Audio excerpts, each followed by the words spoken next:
Namo Buddhaya, salam kebajikan. Selamat siang rekan-rekan wartawan yang saya cintai dan saya banggakan.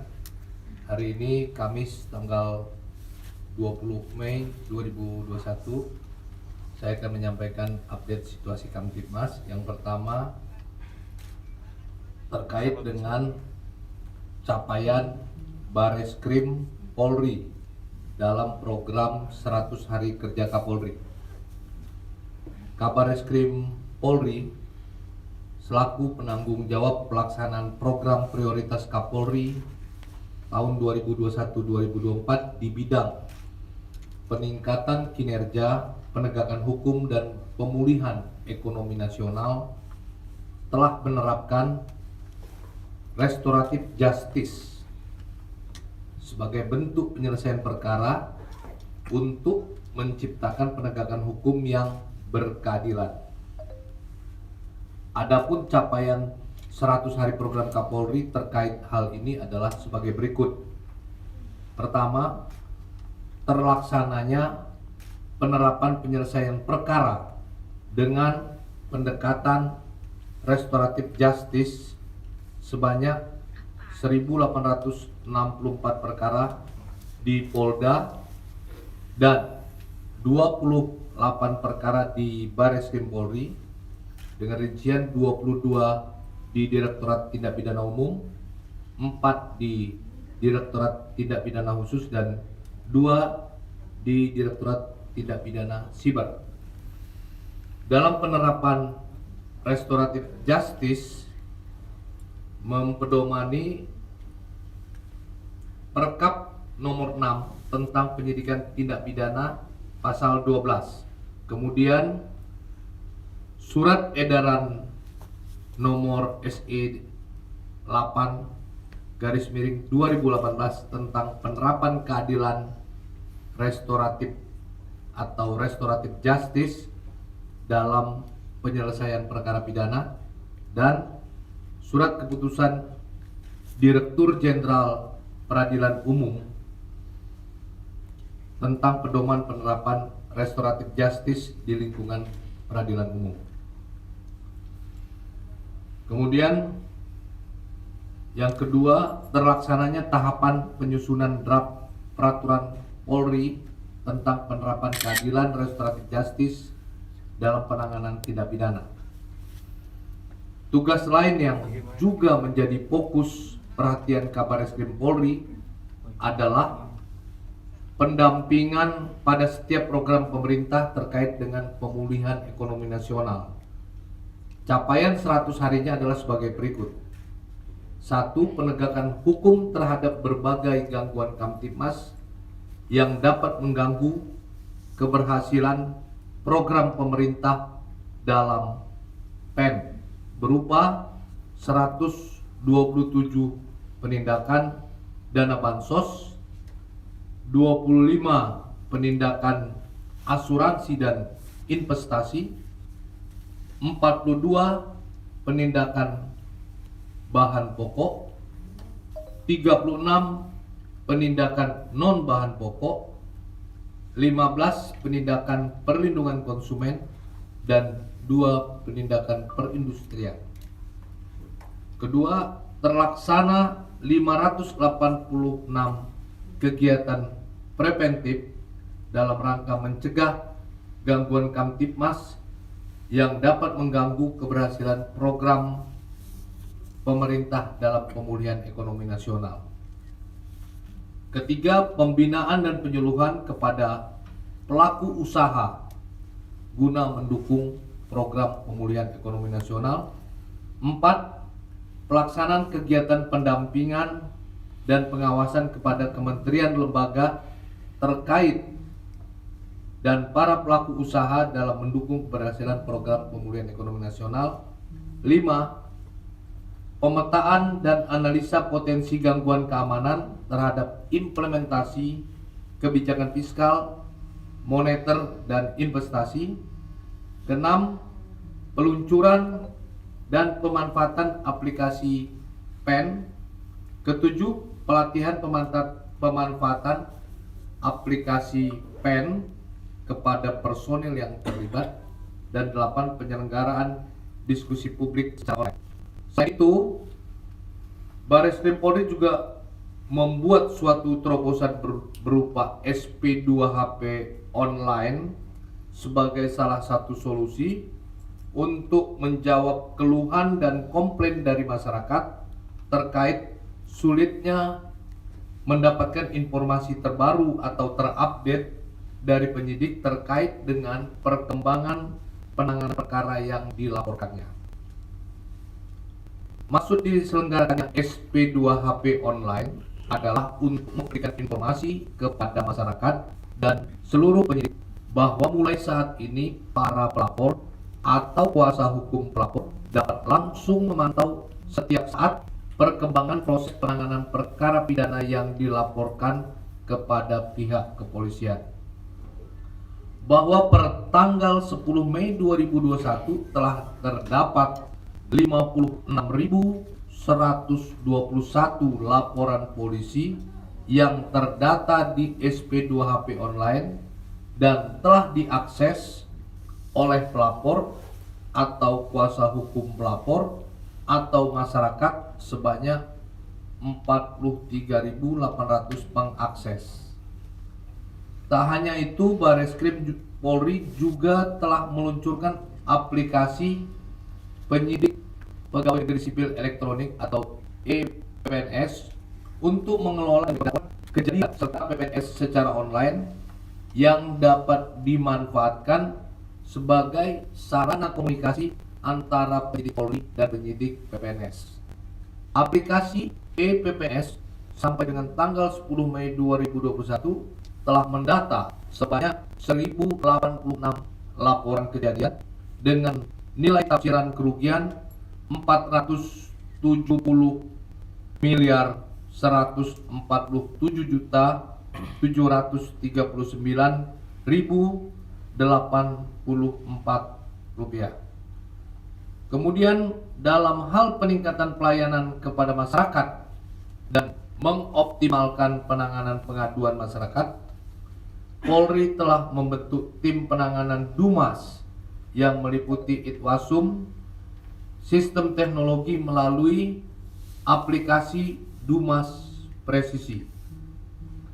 Tim tersebut melalui aplikasi Dumas Presisi secara rutin melakukan penelaahan, pengkajian, dan menindaklanjuti setiap pengaduan masyarakat yang diterima oleh Polri.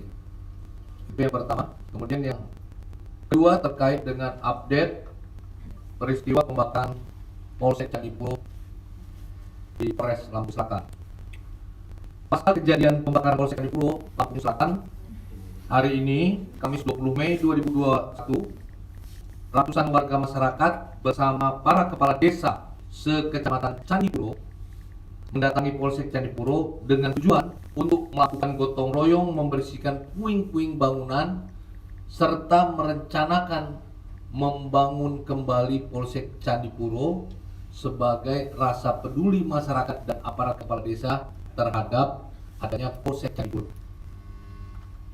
Kemudian saat ini Polres Lampung Selatan telah menangkap dan mengamankan 14 orang yang diduga terlibat mulai dari penginisiasi aksi, provokator, dan pelaku pengrusakan serta pembakaran hingga warga yang ikut-ikutan melakukan kegiatan pembakaran dan pengerusakan Polsek Candipuro.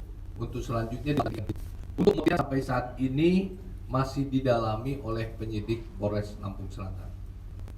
Harapannya ke depan ada kejadian seperti ini tidak terulang kembali dan menjadi pembelajaran bagi kita semua agar tidak berbuat yang keluar dari aturan yang sudah ditentukan, yang tentunya ujung-ujungnya adalah merugikan bagi masyarakat itu sendiri. Kemudian update yang ketiga terkait dengan adanya video viral berkonten penghinaan yang terjadi di wilayah Nusa Tenggara Barat. Tapi ketahui bahwasanya pada hari Sabtu tanggal 15 Mei 2021 sekitar pukul 7 waktu setempat bertempat di salah satu kampus di Mataram.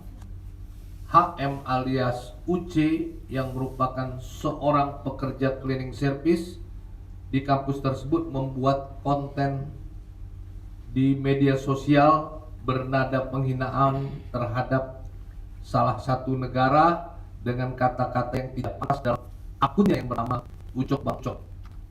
Adapun tujuan pelaku membuat konten video tersebut karena iseng mengisi waktu, namun videonya viral dan meresahkan masyarakat, sehingga HM alias UC diamankan oleh warga sekitar rumahnya pada pukul 18.30 waktu tempat.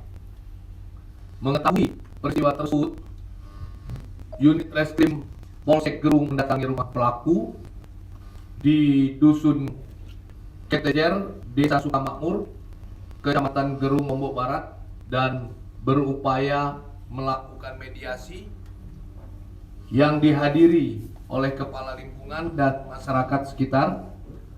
Namun saat itu tidak berhasil karena warga setempat masih marah dan hendak melakukan pembakaran terhadap rumah pelaku, sehingga pelaku diamankan ke Polda pada malam itu juga. Kemudian kepolisian sudah melakukan pemeriksaan terhadap tersangka, kemudian juga mengumpulkan bukti berupa dokumen elektronik yaitu video yang diunggah oleh HM alias UC, dan juga telah memintai keterangan 3 orang saksi. Esok harinya, tanggal 16 Mei, HM alias UC dilakukan penahanan dan ditangguhkan pada hari Rabu, tanggal 19 Mei 2021. Akibat perbuatannya, HM alias UC dapat dikenakan pasal 28 ayat 2 junto pasal 5 ayat 2 Undang-Undang ITE dengan ancaman hukuman paling lama 6 tahun penjara. Namun hari ini Kamis tanggal 20 Mei 2021, penyidik kembali melaksanakan gelar perkara untuk mencoba menggelar restoratif justice yang dilakukan oleh penyidik Ditkrimsus Polda NTB dengan pertimbangan adanya permintaan maaf pelaku dan ketidakpahaman pelaku terhadap permasalahan yang terjadi. Kemudian yang keempat, terkait dengan video viral di daerah Bengkulu yang terjadi di hari Selasa tanggal 18 Mei 2021 pukul 9.30 sampai dengan 11.45 telah dilangsungkan rapat mediasi penyelesaian masalah terkait dengan masalah video viral di sosial media yang dibuat oleh saudara MS. Kegiatan tersebut dilaksanakan dalam rangka menyelesaikan dan meredam situasi yang terjadi akibat video viral yang dilakukan oleh MS. Rapat mediasi dihadiri oleh Kapolres serta forum kerukunan umat beragama, juga pelaku dan orang tuanya. Kemudian hasil mediasi yang telah dilakukan, saudara MS mengakui kesalahannya, kemudian akan meminta maaf di muka umum, serta akan memviralkan video permintaan maafnya di media sosial. Kemudian menerima permintaan maaf dan MS dan keluarga serta akan meredam situasi yang akan terjadi. Terhadap MS dari pihak otoritas sekolah akan dilakukan pembinaan dan sanksi untuk memberikan efek jerah agar peristiwa ini tidak terjadi lagi atau tidak dilakukan oleh siswa yang lain. Demikian rekan-rekan wartawan yang saya sampaikan pada siang ini, beberapa diskusi yang dibahas. Barangkali mungkin ada rekan-rekan yang ingin bertanya, silakan. Pak, izin terkait Polsek Cangkulo itu 14 orang yang diamankan siapa aja Pak? Terus yang kedua, motif mereka melakukan pembakaran itu apa dan siapa provokatornya Pak, aktornya Pak yang menginisiasi itu Pak? Oke ya. Tadi kita barusan update 14 orang itu memang diduga terdiri dari provokator, juga penghasut, dan tentunya ada yang pelaku, namun inisialnya nanti akan kita update kembali. Kemudian tadi sudah kita sampaikan tadi, motif dari pembakaran tersebut masih didalami. Jadi kegiatan itu terjadi malam hari pukul 23.15 ya. Jadi masyarakat banyak yang terprovokasi, juga termasuk pelaku pembakaran sendiri yang telah diamankan. Dia mengaku hanya ikut-ikutan, tidak mengerti persoalannya, sehingga dia melakukan tersebut. Nah, kami mohon rekan-rekan bisa bersabar. Kita berikan kesempatan kepada penyidik Polres Lampung Selatan yang saat ini sedang menangani kasus tersebut untuk mengungkap apa latar belakang, motif, juga modus apa yang dilakukan oleh para pelaku tersebut. Apakah 14 orang itu sudah dijadikan tersangka Pak? Atau? Saat ini masih dilakukan penangkapan ya. Tentunya penyidik punya waktu 1x24 jam. Maka ketika bukti permulaan yang cukup dan memenuhi unsur-unsur, tentunya penyidik bisa langsung melakukan penahanan terhadap para tersangka tersebut. Bapak, untuk terkait yang 127 penanganan kasus bansos bisa lebih detail lagi nggak sih Pak? Kayak wilayah hukumnya di mana aja, berapa tersangka dari ratusan kasus itu gitu. Karena kemarin juga ICW sempat kritik kalau polisi tidak transparan dalam menangani kasus bansos itu. Oke. Ini penegakan hukum terhadap berbagai gangguan Kamtibmas terkait dengan pemulihan ekonomi nasional. Di sini rinciannya belum dirinci tentang poldanya. Namun untuk perkara yang disampaikan rinciannya per direktorat saja. Nanti akan kami sampaikan kembali ya Mbak ya. Kalau yang kami terima belum terinci ini di Polda mana saja, termasuk bansos tersebut. Pak yang Mana dulu ya? Boleh lah Michael dulu. Pak, mau nanya soal yang kasus tadi di NTB Pak, yang Ucok itu Pak, kan dia kan apa penahanannya sudah ditangguhkan ya Pak, dan kemarin sempat dijadikan tersangka juga Pak. Itu sebenarnya kenapa pada awalnya polisian menindak perkara tersebut dengan undang-undang ITE, tidak langsung melakukan upaya restoratif justice? Apakah memang si Uce itu yang pertama kali membuat video yang kemudian kan banyak didubbing tuh Pak sama orang-orang di TikTok dan lain-lain? Apakah dia membuat pertama kali atau enggak dia emang mengambil konten itu juga dan dilakukan pengulangan lagi gitu Pak? Ya, yang pertama saya sampaikan yang bersangkutan HM alias UC telah mengaku telah melakukan pembuatan video tersebut, juga termasuk ikut memviralkan. Kemudian terkait dengan persoalan ini, penyidik atau pihak kepolisian selain menangkap tentunya adalah upaya untuk mengamankan. Saya ulangi, adalah kegiatan mengamankan yang bersangkutan dari amarah warga. Jadi ada hal yang tentunya bisa diselesaikan secara mediasi, dan juga penyidik punya kewenangan untuk langsung melakukan kegiatan penangkapan.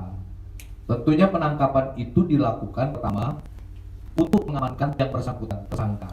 Kemudian karena hal ini sifatnya meresahkan masyarakat, penyidik bisa melakukan langsung penangkapan.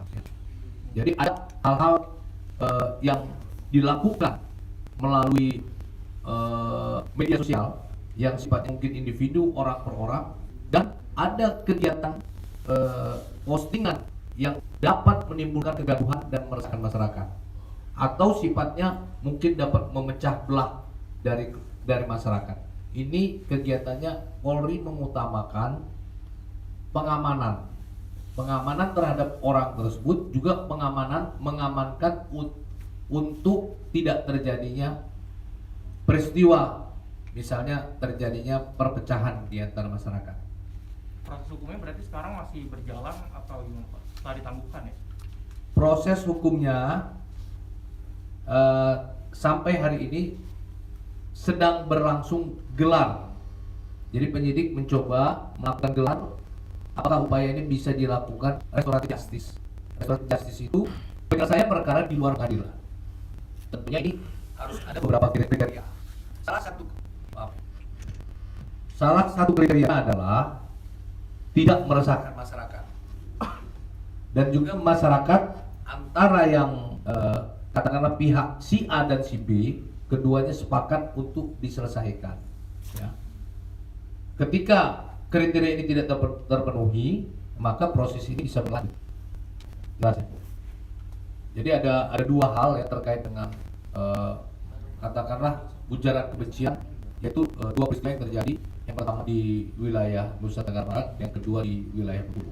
Jadi keduanya kita mencoba menyelesaikan secara restoratif justice, namun kita mendoani peraturan yang saya sampaikan tadi apakah memenuhi kriteria. Ini dong Pak, Papua Pak, ini ada 150 kemarin kan, apakah bertambah atau tidak? Terus yang kedua, apakah sudah ada yang ditangkap atau belum? Terus yang ketiga Pak, itu bagaimana Polri mengklasifikasikan antara kelompok militan dan kelompok orang yang simpatisan, karena diketahui kan dua-duanya mengetahui tindakan terorisme itu, dan dua-duanya di dua kelompok itu, simpatisan dan militan, diketahui kan juga ada hubungan istilahnya mengetahui kepemilikan senjata itu Pak, kepemilikan senjata di bagi AKB. Nah itu bagaimana Polri mengklasifikasikan mereka Pak? Ya, terkait dengan AKB, kelompok kriminal bersenjata di Papua, tentunya TNI dan Polri sudah memetakan kelompok-kelompok tersebut. Mereka dibagi 7-9 kelompok ya, yang terpencar di berbagai daerah. Dipetakan oleh aparat keamanan baik TNI dan Polri bahwa mereka sudah dapat diidentifikasi kelompok-kelompoknya, termasuk pimpinan-pimpinannya, dan jumlah mereka yang diperkirakan yang saya sampaikan kemarin 150 lebih, mereka sudah kami pegang, juga termasuk kekuatan, katakanlah kekuatan perjalanan yang mereka miliki. Namun sekali lagi adalah tantangan atau kendala adalah medan daripada lokasi mereka bersembunyi adalah medan yang luas dan termasuk hutan yang lebat. Mungkin ini merupakan tantangan bagi aparat TNI. Namun posisi dari mereka, TNI Polri sudah bisa mulai memetakan dan terus melakukan pengejaran terhadap kelompok kriminal bersenjata tersebut. Jadi mereka bukan terbagi kelompok militan dan kelompok simpatisan.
kami belum tahu kasus apa yang dimaksud ya.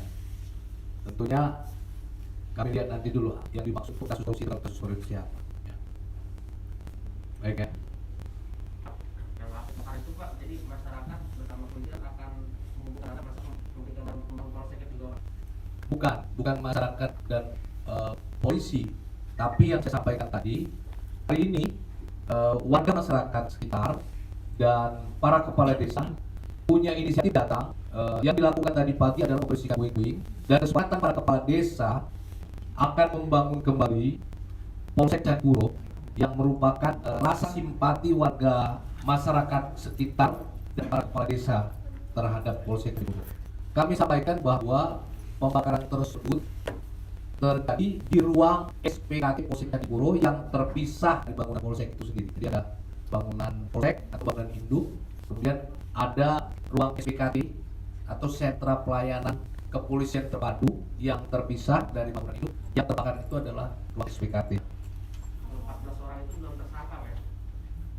14 orang itu masih dilakukan pemeriksaan. Seperti saya sampaikan tadi, proses penangkapan itu 1 kali 24 jam. Tentunya nanti melihat dari bukti permulaan yang cukup, maka bisa menetapkan sebagai tersangka. Yang lain jelas ya? Baik, rekan-rekan terima kasih atas perhatiannya. Wabillahi taufiq wal hidayah. Wassalamualaikum.